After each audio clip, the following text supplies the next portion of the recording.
No question?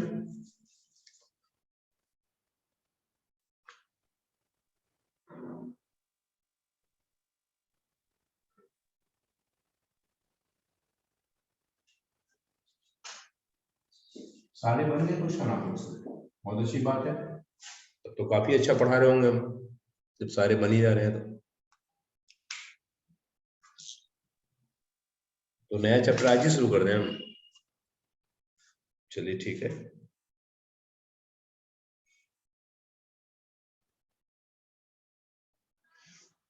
तो चलो नया चैप्टर शुरू करते हैं। अगर आपके पास कोई डाउट्स नहीं है तो आते हैं नए चैप्टर पे। पॉलिनोमियल आपने बनाया, कितना बनाया पता नहीं, लेकिन बनाया। लीनियर क्वेश्चन आपने बनाया, कितना बनाया पता नहीं, लेकिन बनाया आपने। तो देखते हैं आगे भी ऐसे ही रखिए। ज्योमेट्री शुरू करेंगे हम लोग। देखिए ज्योमेट्री का 2 चैप्टर पढ़ना है आपको, ध्यान देना ठीक से।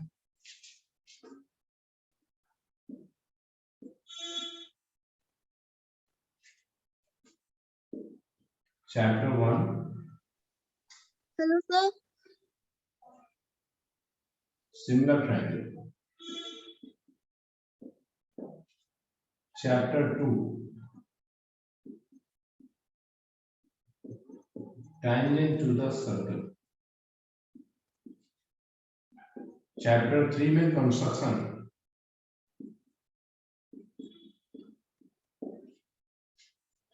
ये 3 चैप्टर आपको पढ़ने हैं ज्योमेट्री में। एक सिमिलर ट्रायंगल पढ़ना है, दूसरा tangent to the circle and तीसरा है कंस्ट्रक्शन। तो हम लोग शुरुआत करेंगे आपके सिमिलर ट्रायंगल से। इसका वेटेज देखो, इसका वेटेज बोर्ड एग्जाम में 15 to 18 मार्क्स का होता है। ऑन एवरेज कितना पूछा जाता है? 15 से 18 मार्क्स से क्वेश्चन आ जाते हैं। कभी कभी थोड़े ज्यादा, कभी थोड़े कम भी रहते हैं, लेकिन एवरेज की बात कर रहे हैं हम। 15 से 18 नंबर का क्वेश्चन मिलता है, जिसमें से एक कंस्ट्रक्शन भी होता है। देखते हैं अच्छे से। देखो, अबाउट सिमिलैरिटी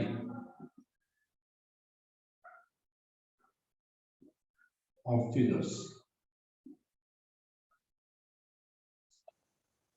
फिगर्स के सिमिलैरिटी के बारे में देखते हैं। जैसे देखो, एक सर्किल आपने बनाया, एक और सर्किल आपने बनाया, एक और सर्किल आपने बनाया, एक ट्रायंगल बनाया, एक छोटा ट्रायंगल बनाया, एक स्क्वायर शेप बनाया आपने, एक आपने लाइन बनाया, लाइन सेगमेंट बनाया, एक और लाइन सेगमेंट बनाया, एक रे बनाया आपने, एक और रे ऐसा बनाया। बचपन के बुक्स में ऐसे क्वेश्चन होते थे और बच्चों को ये ढूंढना होता था कौन कौन से सिमिलर फिगर्स हैं। तो बच्चे शेप ढूंढते थे, साइज से मतलब नहीं था। टीचर ने सिखाया था कि size doesn't matter for similarity, shape check करो। तो सर्किल का जितने शेप थे ये सिमिलर थे आपस में, ये तीनों सिमिलर थे आपस में। ट्रायंगल वाले आपस में सिमिलर होंगे, ये ट्रायंगल, ये ट्रायंगल और ये ट्रायंगल। ये बस इकलौता है, साथ में ये दोनों लाइन सेगमेंट आपके होंगे सिमिलर, और ये दोनों रे भी होंगे। ये तो सिमिलैरिटी का वही कॉन्सेप्ट अभी भी आपको लगाना है। Those figures which are equal in shape, shape circular shape, triangular shape, square shape, line segment, ray, those figures which are equal in shape called similar figures. Size में भी इक्वल, मे नॉट बी। अगर size equal होगा तब भी, नहीं होगा तब भी। सिमिलर होने के लिए बस शेप इक्वल होना चाहिए। यहां से बोलते हैं definition, those figures which are equal in shape called similar figures। But definition तो यही है। डेफिनेशन में साइज को बोलने का कोई जरूरत नहीं है सर। जब शेप ही मिल गया तो साइज से क्या मतलब? इसका एक स्क्रीनशॉट लेंगे।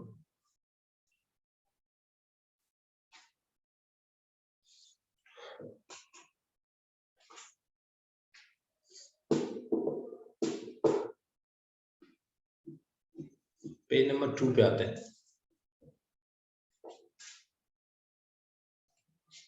इन सबको अच्छे से कॉपी में लिखा करो, नोट्स है सर। अगर आप कोचिंग में पढ़ने आते हैं तो नोट्स ऐसे ही लिखवाते ना हम।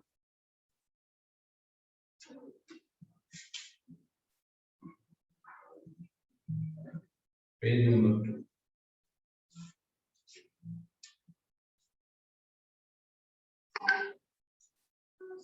पेज नंबर 2 में आते हैं।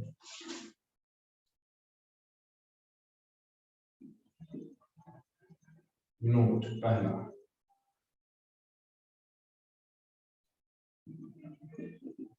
similar figures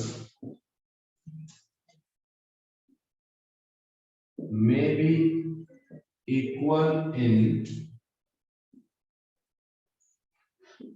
size.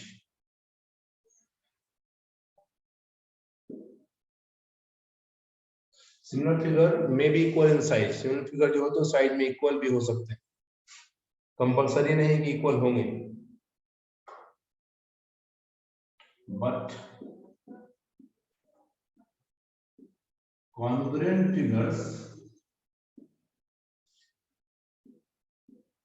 must be equal in both shape and size. ये बात जरूर समझ में आती होगी आपके।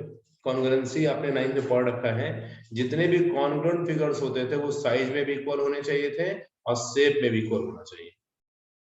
तो इसके एग्जांपल की बात करें,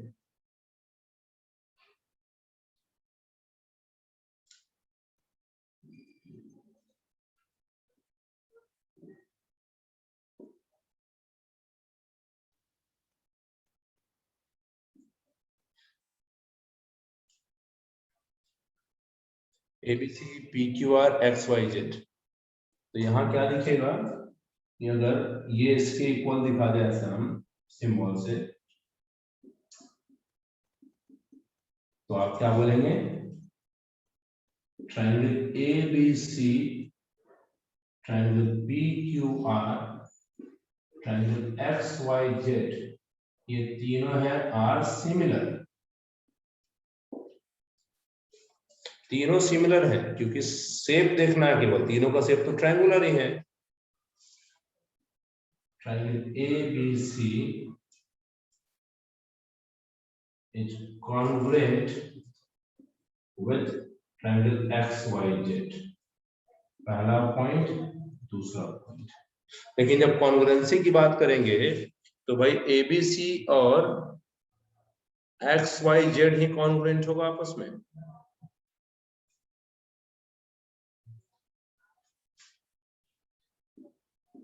अगर आपको सब कुछ समझ में आ रहा है तो स्क्रीनशॉट लीजिए, नहीं आ रहा है तो पूछिए।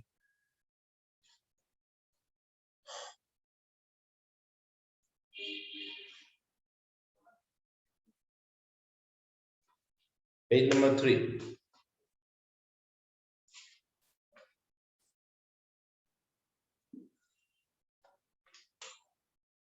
नोट में ये पहला हो गया। नोट में एक और point,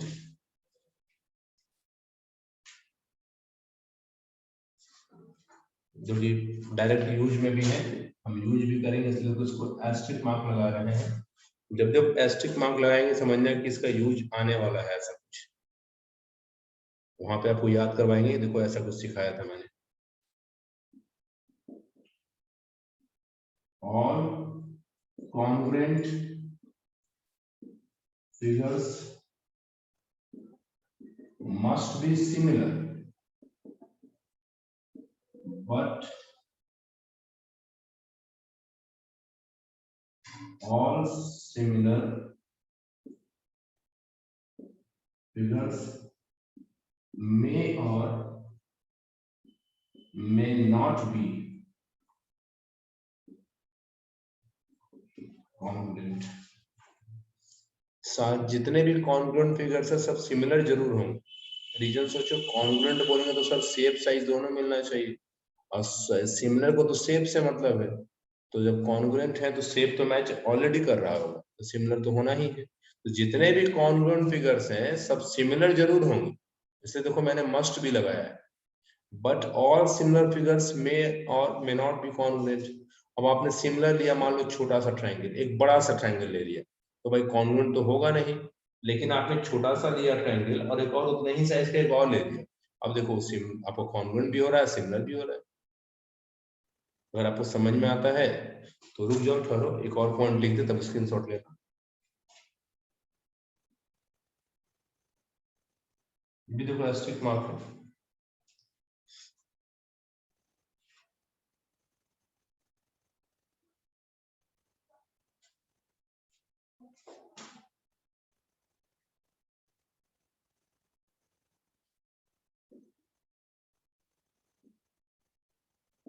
All congruent figures always equal in area। जितने भी कॉन्ग्रुएंट फिगर्स होते हैं उनके एरिया भी इक्वल होते हैं। जब कॉन्ग्रुएंट ही बोलेंगे सर, दोनों तो बराबर ही ना हो गया, जितना एरिया पहला वाला लेगा उतना ही एरिया दूसरा वाला लेगा।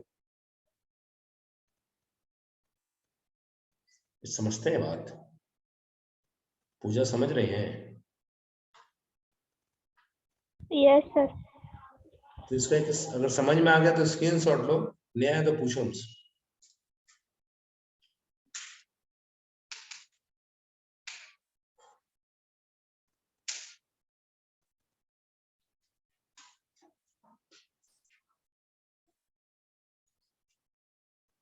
पेज नंबर 4 पे आते हैं।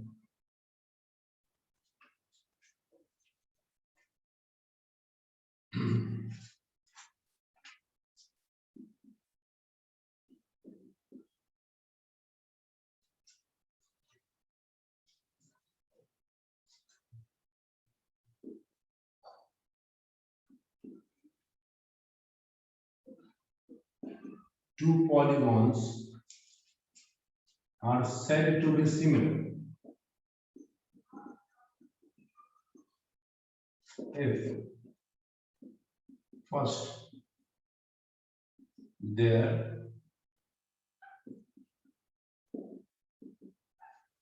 corresponding sides are proportional।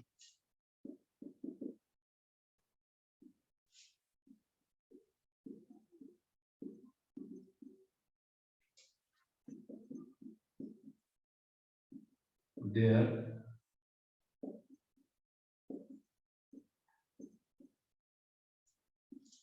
angles are equal। Angle equal होना चाहिए, साइड प्रोपोर्शनल होना चाहिए। ये क्या होता है वो सुनो, समझाते हैं। दो पॉलीगॉन, वो पॉलीगॉन आपके ट्रायंगल हो, क्वाड्रिलेटरल हो, पेंटागन, हेक्सागन, कुछ भी ले लो आप, वो सिमिलर तब होंगे जब कोरस्पॉन्डिंग साइड प्रोपोर्शनल होगा उसका और कोरस्पॉन्डिंग एंगल इक्वल होगा। कोरस्पॉन्डिंग का मतलब होता है सेम पोजीशन वाले एंगल्स या सेम पोजीशन वाले साइड्स, या फिर कहो कि एक दूसरे के रिस्पेक्ट में जो आप ले रहे हैं। समझाते हैं हम कुछ एग्जांपल्स लेके। जैसे ध्यान देना, जैसे ट्रायंगल ले ले एबीसी, मान लो इसका साइड ये 2 है, ये 2.5 है और ये 3। दूसरा एक ट्रायंगल है पीक्यूआर, यहां ले लो हम 4 ले ले, यहाँ 6 ले ले, यहाँ 5 ले। तो आप ये मत देखो कि किसका डबल कहाँ है, बस ये देखो डबल है कि नहीं। जैसे देखो 2 का डबल 4 यहाँ दिख रहा हो, 3 का डबल 6 यहाँ दिख रहा है, 2.5 का डबल 5 यहाँ दिख रहा है। हम आपको थोड़ा इमेजिन कराते हैं, सुनना ठीक से।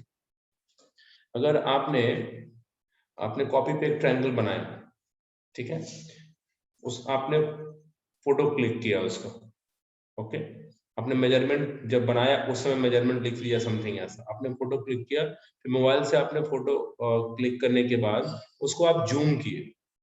जूम करने के बाद मान लो ये ऐसा दिखने लगा। ऑब्वियस सी बात है, ये लेंथ आपको बड़ा दिखेगा, ये लेंथ आपको बड़ा दिखेगा, ये लेंथ आपको बड़ा दिखेगा। तो आपको क्या लगता है, अगर ये लेंथ इसका डबल हुआ होगा तो बाकी भी डबल होगा या फिर किसी भी रेशियो में हो सकता है?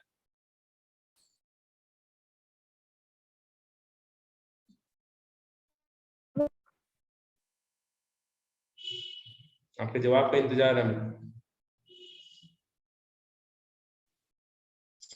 क्या बोले फिर से? अगर इस ट्रायंगल का आपने पिक लिया और आपने इसको डबल समझो, आपने इसको जूम किया 3 टाइम्स, तो 3 टाइम्स क्या सारा साइड जूम होगा या फिर कोई एक साइड जूम होगा? सारा होगा सर। सारा होगा। अच्छा, सारा होगा, बिल्कुल सही। यही हुआ प्रोपोर्शनल का मतलब कि सेम रेशियो में बढ़ेगा सब, घटेगा भी तो सेम रेशियो। अगर ये फोटो था और आपने इसको हाफ कर दिया, जूम नहीं करके मिनिमाइज कर दिया आपने, इसके बाद ये ऐसा दिखने लगा, तो आपको क्या लगता है कि सारा मिनिमाइज एक साथ हुआ होगा या फिर कोई भी कैसे भी हो सकता है? सारा मिनिमाइज एक साथ सारा एक साथ देखो, प्रोपोर्शनल, सेम सेम रेशियो में। और अच्छे से बताओ, आपको क्या लगता है बीच का जो इंक्लिनेशन है ये कम होगा या ज्यादा होगा या वही रहेगा? ज्यादा भी हो सकता और ये एंगल बढ़ेगा या घटेगा या सेम रहेगा? सेम रहेगा। सेम रहेगा, बिल्कुल सही जवाब है, सेम ही होगा। सोचो ना, जब ये लेंथ डबल हुआ तो गैपिंग में तो सेम ही ना रहेगा, दिखने में बड़ा लगेगा क्यों? म्यूट रखोगे निकिता, म्यूट रखिए। ओके, प्रोपोर्शनल का ये मतलब है सर, एंगल्स हमेशा इक्वल होते हैं। एक इसका screenshot low.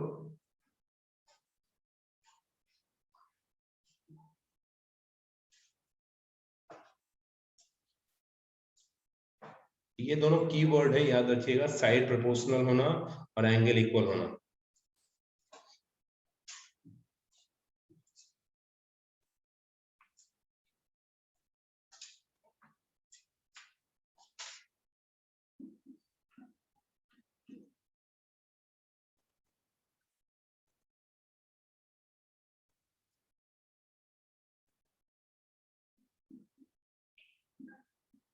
Two congruent and two similar, two congruent triangles and two similar triangles are first always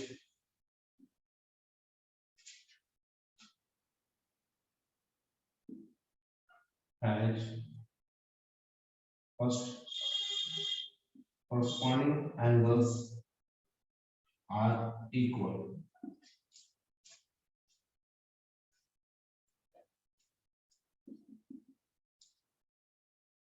Corresponding sides are equal.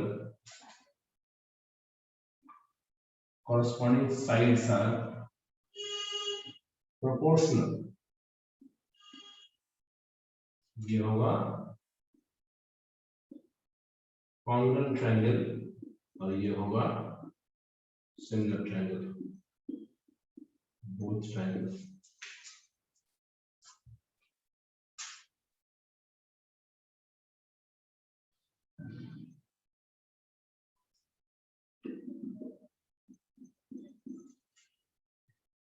In two congruent triangles and two similar triangles,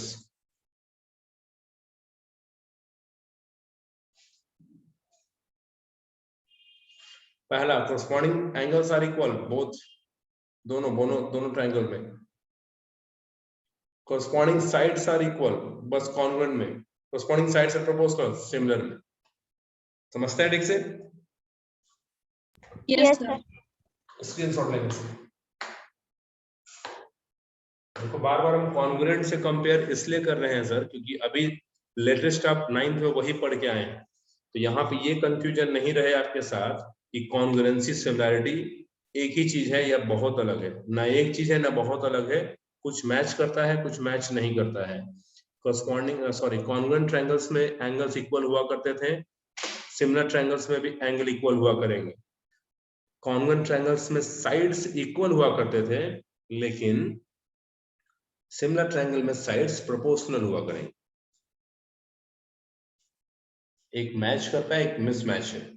angles equal match कर रहा है, sides equal and proportional, ये mismatching. Page number 6।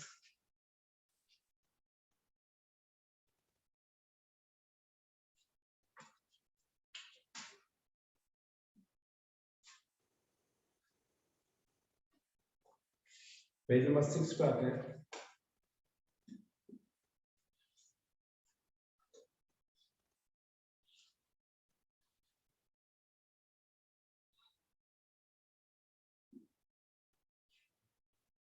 If there are two triangles and triangle PQR,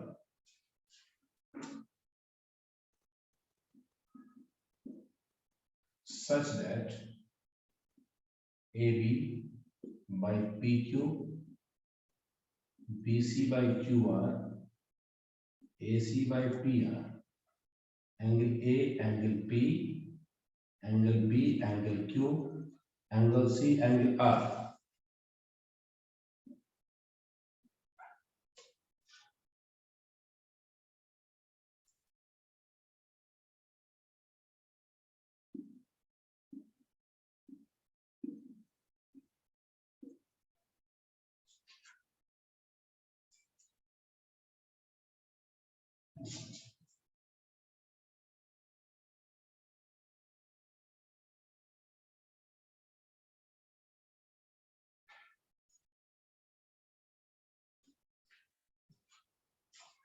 ए बराबर है P के, B बराबर है Q के, सी बराबर है आर के, एंगल इक्वल है, साइड प्रोपोर्शनल है, then triangle ABCA similar to triangle PQR. In symbol, triangle ABC similar. Similarity का ये साइन होता है, इसका एक स्क्रीनशॉट लेंगे।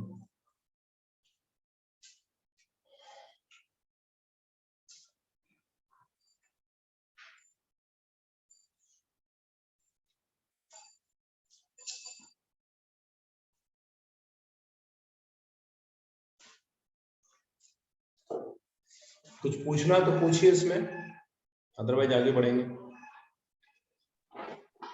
हेलो सर, मेरी आवाज आ रही है क्या? हाँ, आवाज आ रही है आपकी। सर उस टाइम आप बोले थे जब डाउट है तो मेरे ईयरफोन का माइक खराब हो गया था, लेकिन डाउट है मेरे को। तो डाउट अब थोड़ी देर बाद पूछ लेंगे, अभी है टाइम, 10 मिनट और थ्योरी पढ़ाने दो, उसके बाद डाउट पूछ लेना। Okay sir. ध्यान दो, तो थ्योरी पढ़ा लेते हैं। ये रहा पेज नंबर 7 पे आते हैं।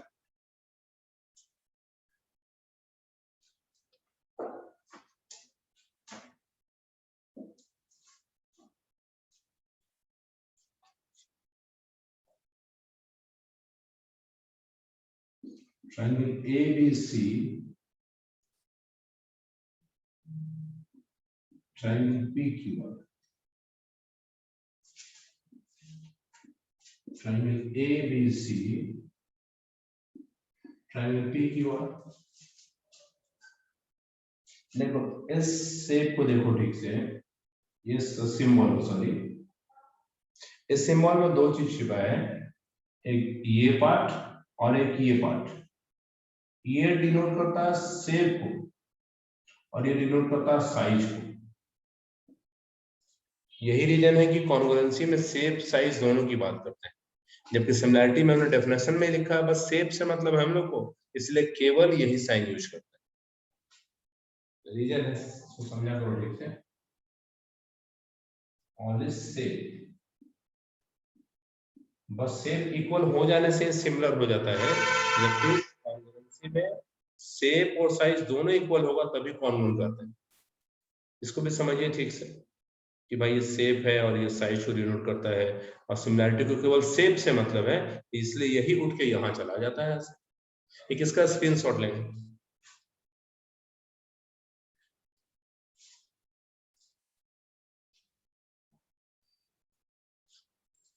पेज नंबर 8 पे आएंगे।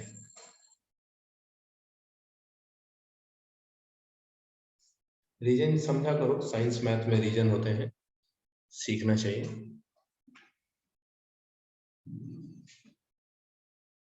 Page number 8,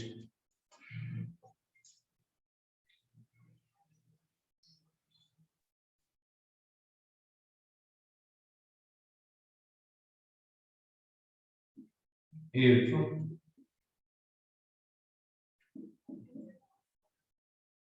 there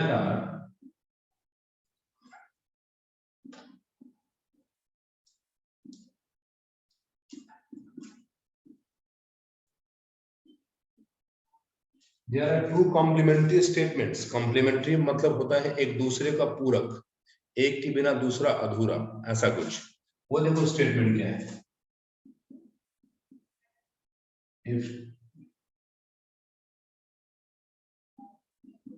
if sides are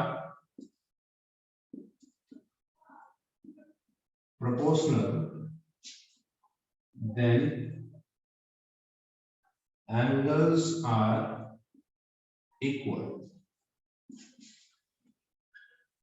If angles are equal, then sides are proportional. ये दोनों आपको याद रखना होगा। अगर साइड प्रोपोर्शनल है, ये प्रूव भी करेंगे हम आपके लिए, फिलहाल याद रखो। अगर साइड्स प्रोपोर्शनल है तो एंगल्स इक्वल होंगे, अगर एंगल्स इक्वल है तो साइड भी प्रोपोर्शनल होंगे। ये प्रूविंग का एक पार्ट है, 10th में पढ़ना है इसको, इसी चैप्टर में पढ़ना है आपको, लेकिन पहले इसको याद रखना है। ये नहीं सोचना कि देखो साइड प्रोपोर्शनल है तो एंगल क्या इक्वल होगा या नहीं होगा। नहीं होगा की बात नहीं करेंगे, एंगल इक्वल जरूर होगा, और अगर एंगल इक्वल है तो साइड भी प्रोपोर्शनल होगा। एक इसका स्क्रीनशॉट लेंगे।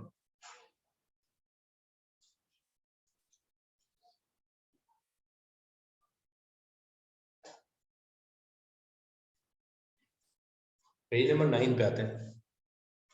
इसका एप्लीकेशन थोड़ा दिखा देते पहले आपको, फिर प्रूफ कर देंगे हम।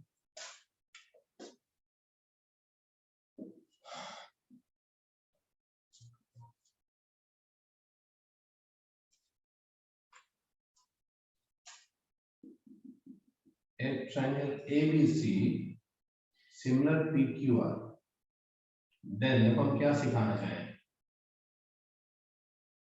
रिजल्ट फर्स्ट,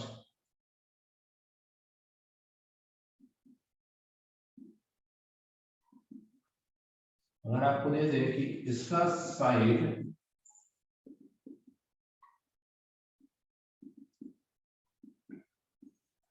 यही पे सीखो, कुछ तरीका सिखाते हैं। अगर ये दे दे if AB PQ BC QR AC PR बराबर है, देन कौन एंगल किसके इक्वल होगा वो यहीं से पता चल जाएगा। बताओ, इसके पास ABC है, PQR है, आपने AB लिया, C मिस कर गया, आपने PQ लिया, R मिस किया। देखो ध्यान से सुनना, यही तरीके से बार बार हम प्रूफ करेंगे कि जो मिस करता है वो बराबर होता है। तो AB बटा PQ, AP लिए तो C मिस किया, PQ लिए तो R मिस किया, जरूर एंगल C बराबर एंगल R के हो। देखो BC लिए तो A मिस कर गया, QR लिए तो P मिस कर गया, जरूर A बराबर P के हो। AC लिए तो B मिस कर गया, PR लिए तो Q मिस किया, इसका मतलब एंगल B बराबर एंगल Q हो।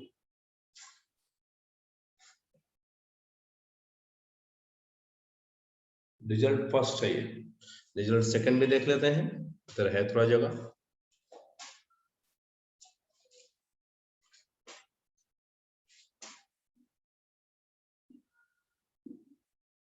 पहले दे दे इफ, हम देखो बदल के दे देते इसमें, A बराबर R, B बराबर P और C बराबर Q। अब आपसे रेशियो पूछते हैं, तो खुद देख लो A और R है तो A को छोड़कर BC हुआ होगा, और R को छोड़ के PQ, तो BC बटा PQ। B लिए तो A और C रह गया होगा, P लिए तो Q और R रह गया होगा, C लिए तो A और B रहा होगा, और Q लिए है तो P और R रहा होगा। क्या लिखने आया क्या, या मुश्किल है?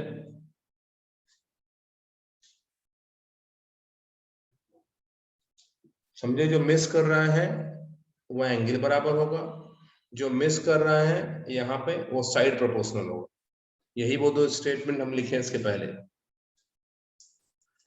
Side proportional, then angles equal, then side proportional.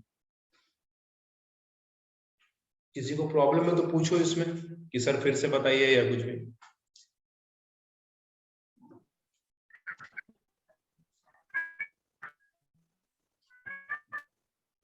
Sripriya की आवाज नहीं आ रही है, आप रिकनेक्ट हो जाओ फिर से एक बार श्रीप्रिया।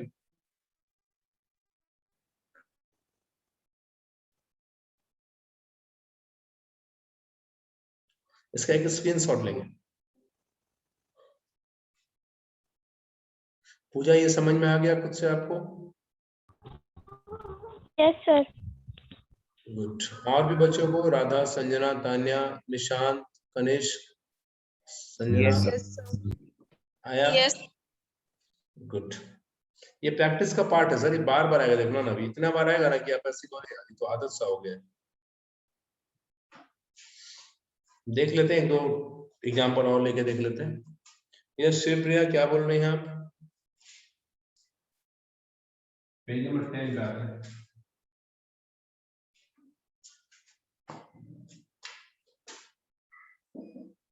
एक और एग्जाम्पल लेके देख लेते हैं। पहले यही बोलिए फिर से समझा लीजिए। तान्या आप आइए देखते हैं। Triangle ACB similar triangle LMN। चलो रेशियो लिखवाओ तो इसका, शुरू का दो, बताओ, बोलते जाओ। LM result first, if AC बटा LM is equal to CB बटा MN वॉल्शे इज इक्वल टू AB बटा हाँ पहला तीसरा। गुड, ऐसे सोचना है, first to last to first third. Then बताओ तो क्या होगा, कौन एंगल किसके इक्वल? B बराबर हो जाएगा N के, हम्म A बराबर होगा L के, और C बराबर हो जाएगा M के। चलो सही है।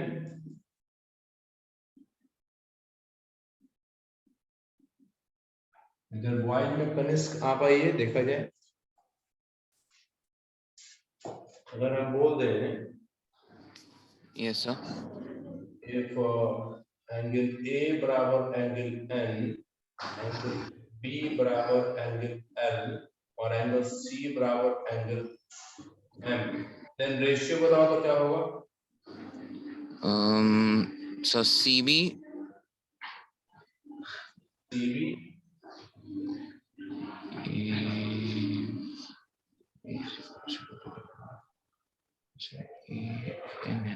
A लिए तो BC मिस किया, ठीक है, BC बोलो, और N लिए तो क्या मिस करेगा?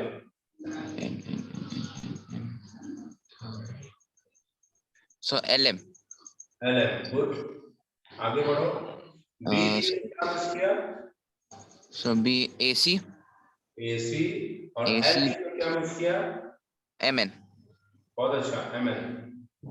और बताओ C लिए क्या मिस किया? सर होगा AB गुड, और अगर M लिया तो क्या मिस किया? LN.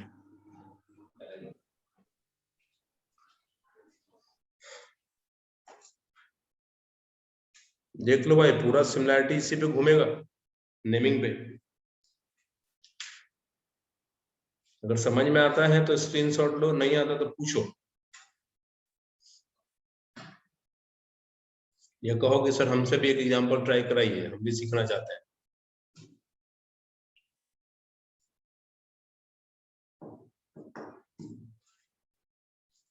चलो पेज नंबर 11 पे आते हैं।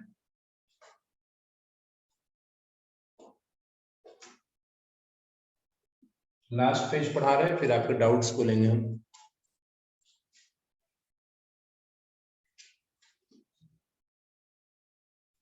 लास्ट एक स्टेटमेंट लिख के छोड़े, नेक्स्ट क्लास में प्रूफ करेंगे, इंपॉर्टेंट है, एक पढ़ना है आपको सबसे पहले।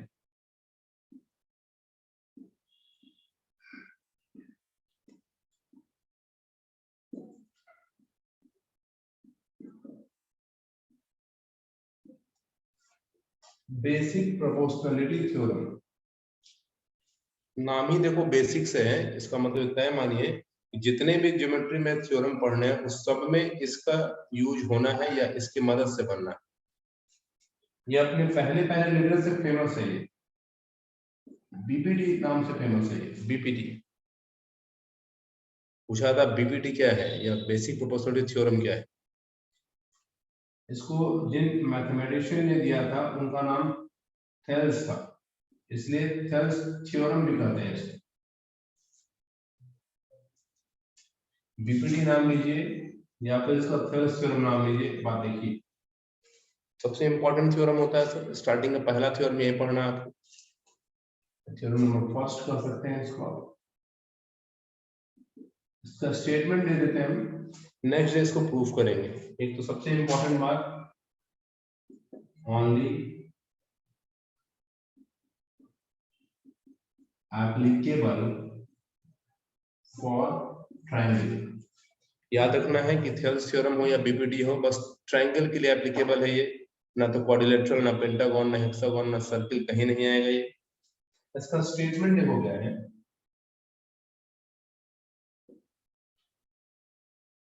Statement in a triangle a line drawn parallel to any one side divides other two sides in the same ratio.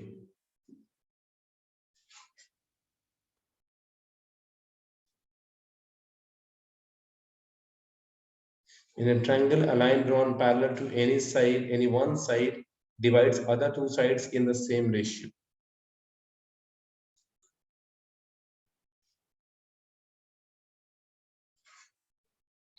इसका एक और स्टेटमेंट एक तरीके से देते हैं, क्योंकि देखो प्रोपोर्शनल वर्ड है तो प्रोपोर्शनल वर्ड करके भी एक स्टेटमेंट है।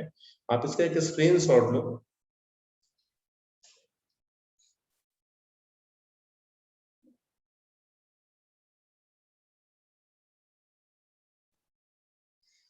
चलो पेज नंबर 12 में देख लेते हैं इसका एक और स्टेटमेंट। दोनों तरीके से याद रखा जाता है।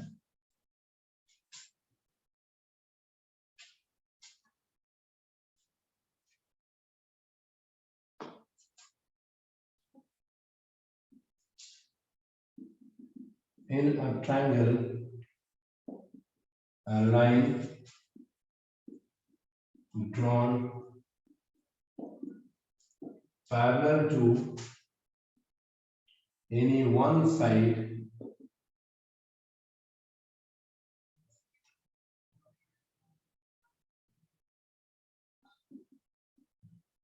if a line drawn parallel to any one side,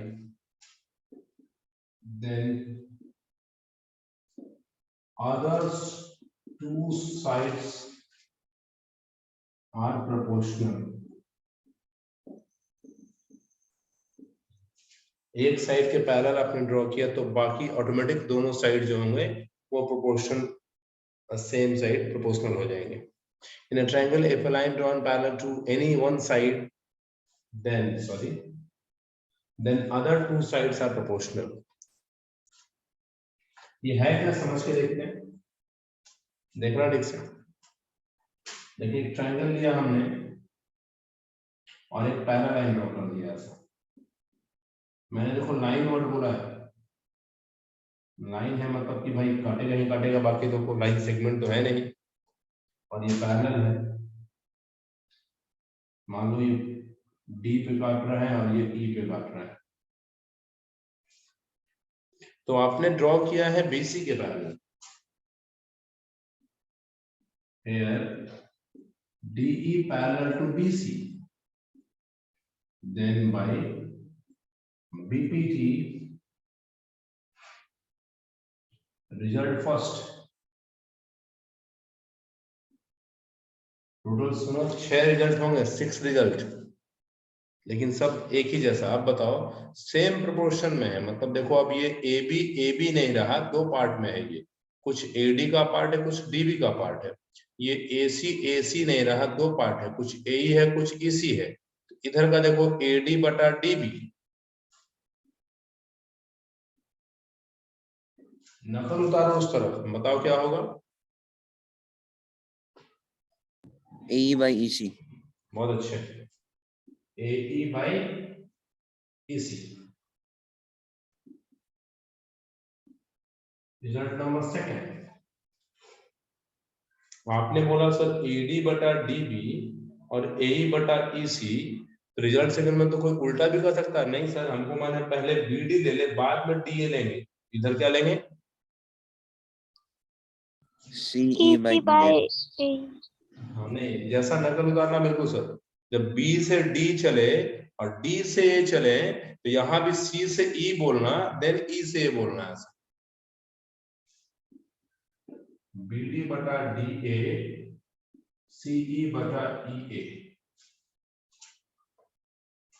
सोच पा रहे हैं। रिजल्ट नंबर 3 देखो,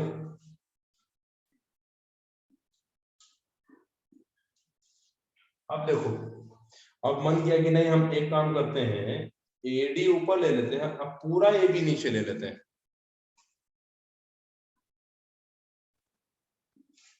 सुनो फिर से, AD ऊपर लेते हैं, अब पूरा AB नीचे। निशांत आप बताओ इधर क्या लेंगे। Sir AE by AC। हाँ सही है, AE बटा AC। फिर मन किया नहीं नहीं ऐसा नहीं करते, उल्टा करते हैं, हम AB ऊपर लेते और AD नीचे लेते। दिख रहा है उधर, दिखता है थोड़ा।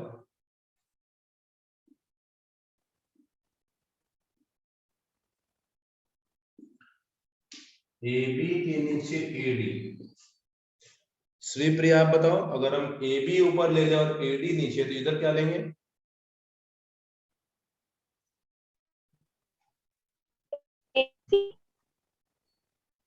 AC बटा AE। हाँ ठीक है। रिजल्ट नंबर 5, मन किया कि नहीं हम एक काम करते हैं, हम DB लेते हैं ऊपर में और पूरा नीचे AB ले लेते हैं।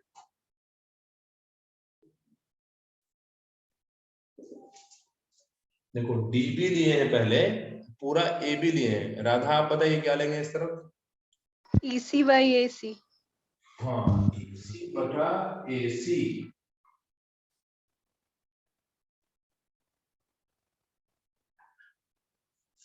अब मन किया कि नहीं हम AB ले लेते हैं, बाद में DB लेंगे नीचे।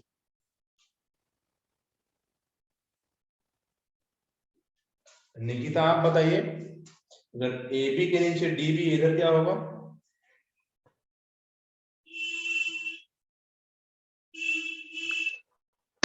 AC बटा CE। ठीक है, AC बटा C चाहे AC एक ही बात है।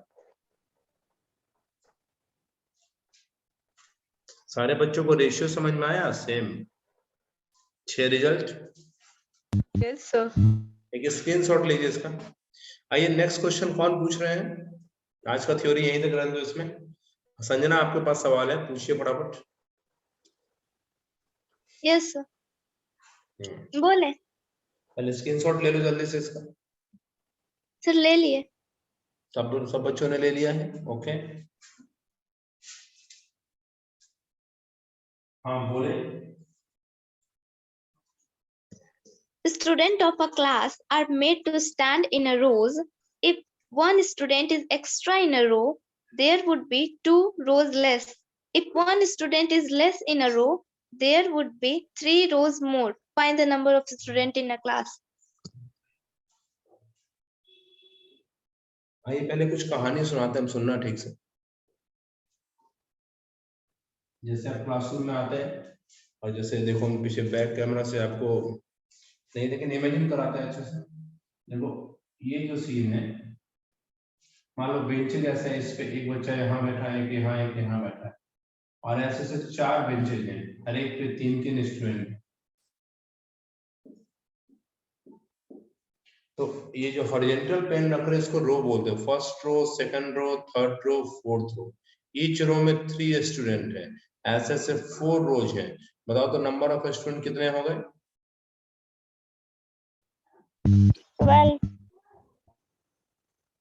12। बिल्कुल सही। आपने क्या किया, एक रो में 3 है और आपने उसको 4 से मल्टीप्लाई कर दिया। मान लो यहाँ पे मैं कह दूं कि ऐसे ऐसे 10 रोज हैं। बताओ नंबर ऑफ स्टूडेंट कितने हो गए? 30। 30। मतलब कॉन्सेप्ट बिल्कुल क्लियर है आपका कि भाई एक रो में जितना बच्चा बैठेगा और नंबर ऑफ रोज सर आप बता दीजिए, हम फटाफट मल्टीप्लाई कर देंगे तो सवाल आपसे बन जाएगा। ध्यान देना।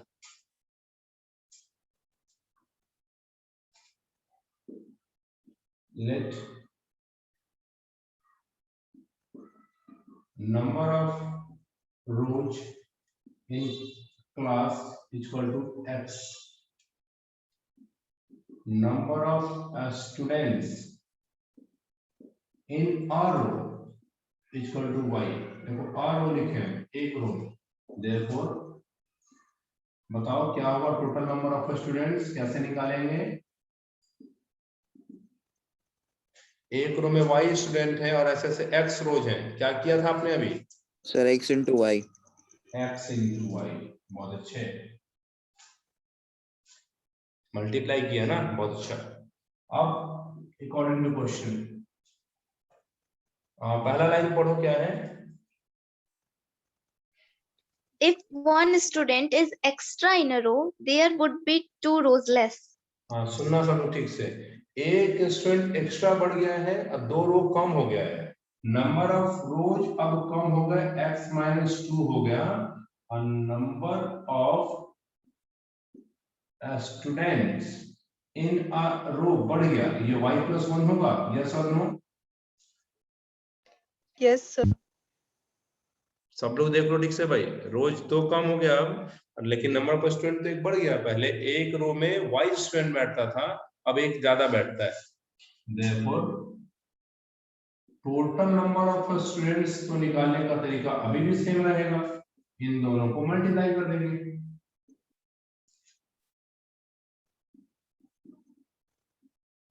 समझना, यहां तक समझ में आया?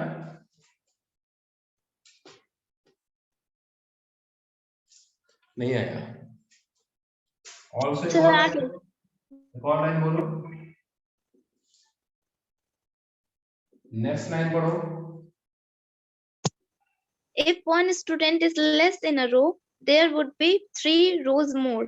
हाँ, सुनना सब लोग, 3 रोज ज्यादा हो गए। अब नंबर ऑफ रोज हो गए हैं 3 ज्यादा, तो x+3 है, लेकिन स्टूडेंट रो में कम है। ये number of students in a row y-1। तो तरीका तो अभी भी सेम होगा, total number of students in class या फिर जो भी होगा, this is x+3 multiply y-1। Agree करो, एग्री करो भाई। सही गलत आ रहा है समझ में, नहीं आ रहा दोनों में एग्री करो। आ रहा समझ में? चलो इसका एक स्क्रीनशॉट लो, आगे बताते हैं।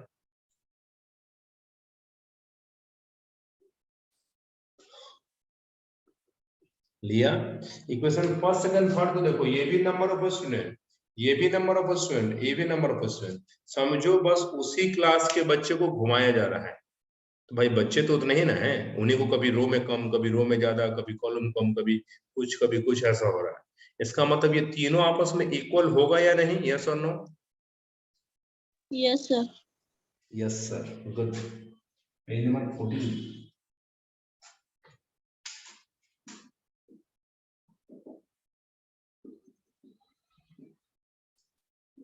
Equating first second and third. भाई तीनों तो नंबर ऑफ स्टूडेंट ही बता रहा है, ये भी नंबर ऑफ स्टूडेंट, ये भी नंबर ऑफ स्टूडेंट, ये भी नंबर ऑफ स्टूडेंट। जरूर xy बराबर x-2 into y+1 बराबर x+3 into y-1 होगा। तीनों को मैंने बराबर कर दिया, अब इसको सॉल्व करेंगे। ध्यान देना अच्छे से, थोड़ा क्लोज करते हैं कैमरा को, देखना सॉल्यूशन देखना तुम्हें सब। 3 इक्वल है, इसको मैं फर्स्ट ले लूं, इसको सेकंड ले लेता हूं और ये है third. Using first and second, first second को यूज कर रहे हैं तो एक्स वाई इन दोनों को इंटू कर लो ना, x y plus x minus 2y minus 2, x y cancel, 0 बराबर एक्स माइनस 2y माइनस 2। इसको इक्वेशन 1 मान लेते हैं, 1 2 3 तो लिए थे ना, इसको 4 ले लेते हैं। यूजिंग फर्स्ट एंड थर्ड, आप कोई भी कंपेयर कर सकते हो, फर्स्ट से थर्ड को या सेकंड से थर्ड को, तो फर्स्ट छोटा है सर तो थर्ड से आराम से कटेगा। एक्स वाई ब्रैकेट ओपन करो, x y minus x plus 3y minus 3, x y cancel, 0 बराबर minus x plus 3y minus 3। Agree करो, इक्वेशन समझ में आ रहा है या नहीं? Yes sir. अब इन दोनों को देखो, दोनों को ऐड करेंगे तो x तो कट ही जाएगा मेरा, क्योंकि अपोजिट साइड है तो ऐड करने पे कटता है। Using 4 and 5, x minus 2y minus 2 बराबर 0, minus x plus 3y minus 3 बराबर 0। काट दो, जैसे 3y में से 2y गया, y माइनस 5 बराबर 0, y का आंसर 5 आ गया। y 5 आया तो कहीं भी रख दो सर, देखो तो 5 2 जा 10 minus 2 minus 10 minus 2 minus 12 x 12, therefore x बराबर 12। पूछा क्या है आपसे? नंबर ऑफ स्टूडेंट पूछा क्या? 60 होगा आंसर। क्या पूछा आपसे? So number of student in a class. हाँ 60 आंसर है क्या? Yes sir. इसको चेक भी किया जा सकता है, पहले आप इसका screenshot low.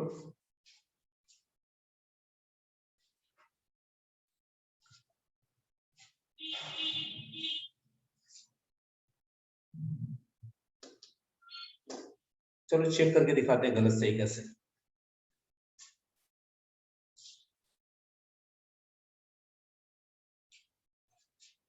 Page number 15, check your answer. क्योंकि ऐसे क्वेश्चन अगर बोर्ड से एग्जाम में पूछ लिए गए तो एक तो बड़ा कंफ्यूजन होता है कि आपको लगता है जो हम बनाए वो गलत है कि सही, क्योंकि ये चीज मेरे साथ भी होता था। तो अगर आपको चेक करने आ गया तो आप श्योर हो सकते हैं। देखो तो एक्स हमने रोज माना था ना, तो रोज आ गया हमारा 12 और वाई माना था number of students in a row, students in a row, ये है 5। केस 1 नॉर्मल, तो टोटल नंबर कितना आया यहाँ पे? 60 आया ना। कैसे इनको मल्टीप्लाई कर दिया हमने? 12 into 5 60। अभी देखो, अभी केस सेकंड, अब रोज, पहला कंडीशन आपने क्या बोला कि रोज को 1 बढ़ा देना है, नहीं सॉरी रोज को 2 घटा देना है और number of student in a रो 1 बढ़ा देना है। मल्टीप्लाई करके देखो इनको, आ रहा 60। केस सेकंड, थर्ड सॉरी, अब आपने बोला कि नंबर ऑफ रोज को 3 बढ़ा दो, तो 3 बढ़ाओ, यहीं से बढ़ाना घटाना, 12 प्लस 3 15 और number of students in a रो 1 घटा दो, तो 5 था, 5 माइनस 1 4, मल्टीप्लाई करो 15 into 4 60। आई बात समझ में? चेक करने आया? Yes sir. गुड, सीखा करो ठीक से। आ गया ना? चलो इसका एक स्क्रीनशॉट ले लो। आज की पढ़ाई यहीं तक रहने देंगे। कल क्लास बंद है सैटरडे को। संडे को शाम में, संडे को एक मैसेज जाएगा, मे बी जो भी पढ़ाई आप की है इस वीक में अच्छे से पढ़ लेना, पूछताछ होगा थोड़ा, जो भी साइंस मैथ कुछ भी कोशिश करना बताने का अच्छे से। मे बी शाम में 7 बजे या 8 बजे हम लोग 1 घंटे के लिए मिलेंगे और पूछताछ करेंगे। यहाँ तक रहने दीजिए आज के लिए। जल्दी से स्क्रीनशॉट लो, व्हाट्सएप ग्रुप में भेजो स्क्रीनशॉट्स, कॉपी में लिखो, उसको भी भेजो।